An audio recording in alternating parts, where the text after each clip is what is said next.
Matthew chapter 15.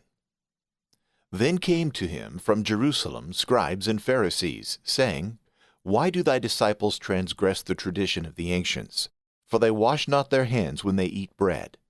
But he, answering, said to them, Why do you also transgress the commandment of God for your tradition? For God said, Honor thy father and mother, and he that shall curse father or mother, let him die the death. But you say, Whosoever shall say to father or mother, The gift whatsoever proceedeth from me shall profit thee. And he shall not honor his father or his mother, and you have made void the commandment of God for your tradition. Hypocrites, well hath Isaiah prophesied of you, saying, The people honoreth me with their lips, but their heart is far from me. And in vain do they worship me, teaching doctrines and commandments of men. And having called together the multitudes unto him, he said to them, Hear ye and understand. Not that which goeth into the mouth defileth a man, but what cometh out of the mouth, this defileth a man. Then came his disciples, and said to him, Dost thou know that the Pharisees, when they heard this word, were scandalized? But he answering said, Every plant which my heavenly Father hath not planted shall be rooted up. Let them alone, they are blind, and leaders of the blind. And if the blind lead the blind, both fall into the pit. And Peter answering said to him, Expound to us this parable.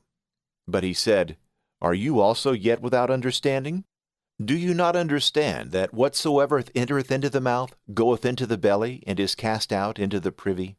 But the things which proceed out of the mouth come forth from the heart, and those things defile a man.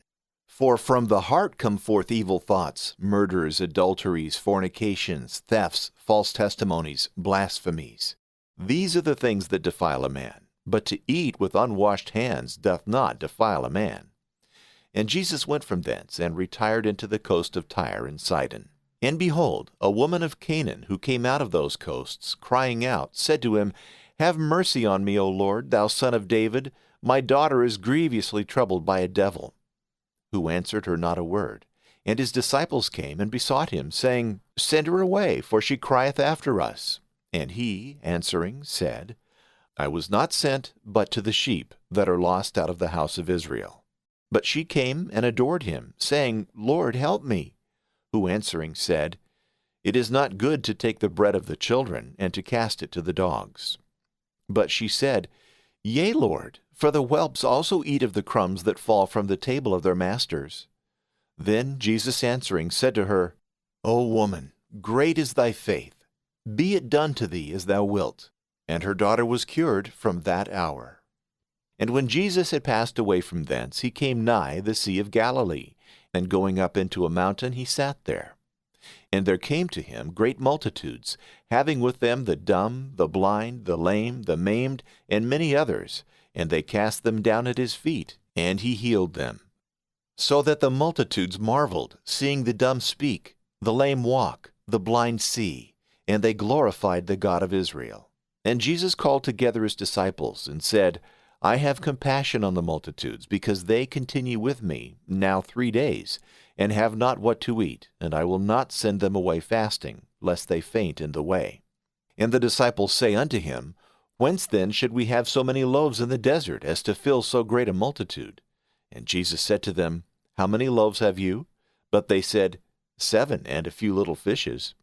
And he commanded the multitude to sit down upon the ground.